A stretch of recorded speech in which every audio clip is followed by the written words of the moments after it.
Salam alaikum wa rahmatullahi wa barakatuh. Donc aujourd'hui on se retrouve dans une salle de sport, on est en plein centre de Nouakchott et tout simplement le musulman il a un droit sur son corps, c'est pour ça qu'il doit préserver son corps au maximum et essayer toujours de pratiquer du sport pour être toujours en bonne forme, toujours en santé, car on en a besoin pour être toujours en bon état de ibada, être en état d'adoration. Et là on est dans une salle de sport, on va dire un peu plus style arts martiaux, et là vous voyez par exemple ici vous avez des sacs de frappe. Et le musulman, il est autorisé pour lui, par exemple, de simplement se défouler sur ces sacs-là. La seule condition, c'est que s'il doit pratiquer ce sport-là, comme le sport de la boxe, il ne doit pas toucher au visage, d'accord? Il doit faire attention que le visage ne doit pas être touché, car le visage, dans notre religion, c'est interdit de le toucher, de lui porter préjudice.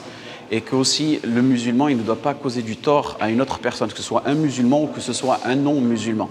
Et que ce visage, Allah subhanahu wa ta'ala, il nous l'a accordé pour pouvoir exprimer nos peurs, pour pouvoir exprimer nos besoins, pour pouvoir exprimer notre bonheur, notre côté lorsqu'on est gai, lorsqu'on est content. Et il est important que le musulman doit préserver ce visage-là. Donc c'est pour cela les sports de combat en islam, ils sont autorisés, mais avec certaines conditions. Tant que le visage n'est pas frappé, tant qu'on ne porte pas préjudice au corps de la personne qui est en face de vous, et même à vous-même aussi, il est interdit de se porter préjudice à soi-même. Et le musulman aussi, lorsqu'il pratique du sport, il doit respecter certains codes, et surtout le code vestimentaire, et toujours essayer de, on va dire, de couvrir sa aura. La aura, ce sont les parties intimes que le musulman ne doit pas découvrir. Et je vais vous donner un exemple, par exemple, si vous êtes un jour amené à pratiquer du sport, de cette manière-là, essayez que vraiment vous couvrez la partie de cette partie-là de vos genoux, comme le hadith du prophète sallallahu alayhi wa sallam a expliqué, que la aura, elle fait partie entre le nombril qui est ici, jusqu'à c'est-à-dire entre le nombril et le genou compris. Donc si vous portez un short de ce style-là, n'hésitez pas aussi à porter un petit truc en dessous, comme ça, qui descend jusqu'à peu près au-dessus des chevilles. Comme ça, vous êtes sûr que même quand vous pratiquez du sport, vous faites certaines positions, votre aura, elle est couverte. Car comme vous pouvez savoir, pour le musulman, il est interdit de découvrir ses cuisses, comme il a été rapporté dans le hadith. N'oubliez pas que le prophète sallallahu alayhi wa sallam, il a utilisé différentes méthodes pour appeler les gens à l'islam, différents asalib, différentes méthodes pour appeler les gens à la da'wa, au haqq, au tawhid. Et une des méthodes qu'il a utilisées, c'est le sport. Lorsqu'il a parlé au sahabi Rukana, ibn Abd Yazid, radiyallahu anhu, lorsqu'il a dit le prophète sallallahu alayhi wa sallam, est-ce que tu crois en mon message, est-ce que tu crois en l'islam? Rukana, il a refusé. Le prophète sallallahu alayhi wa sallam lui a dit tout simplement, si toi et moi on avait un combat de lutte, est-ce que tu accepterais de me combattre? Rukana a accepté. Et le prophète sallallahu alayhi wa sallam, malgré sa gentillesse, malgré sa miséricorde, il a quand même combattu et il a quand même gagné, le prophète sallallahu alayhi wa sallam. Il a gagné le premier combat. Ensuite, le prophète Rukana radiyallahu anhu, il a demandé de le combattre une deuxième fois. Le prophète sallallahu alayhi wa sallam, il a combattu une deuxième fois. Ensuite, il lui a demandé une troisième fois et il a combattu une troisième fois. Et le prophète sallallahu alayhi wa sallam a gagné tous ces combats-là. Et à la fin, Rukana radiyallahu anhu a accepté la religion, a accepté le haqq, a accepté l'islam à travers ce message-là.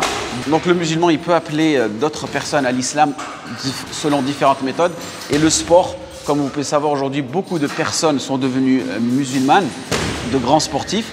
Et ces grands sportifs-là, après, ils sont suivis et d'autres personnes rentrent dans l'islam à travers cet acheminement-là. Et comme je vous ai dit, beaucoup de personnes pratiquent de la boxe dans la communauté musulmane, mais il faut faire attention. Si on pratique de la boxe, il ne faut pas toucher le visage, il ne faut pas toucher ce visage-là, car c'est interdit dans notre religion.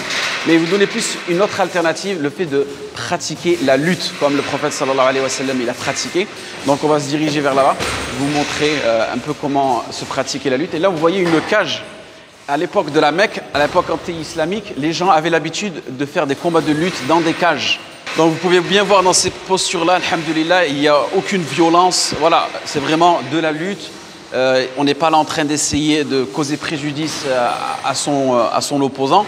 Et vraiment, il y a des règles de respect. Voilà, lorsqu'on voit que la personne va arriver jusqu'à la cassure ou bien jusqu'à lui porter préjudice, et bien la personne, tout simplement, elle tape sur sa main pour lui expliquer que voilà, il faut arrêter. Et ce que j'aime beaucoup dans le jiu-jitsu, dans la lutte, c'est que vraiment, voilà, c'est basé aussi sur la technique, c'est basé sur les astuces, la stratégie.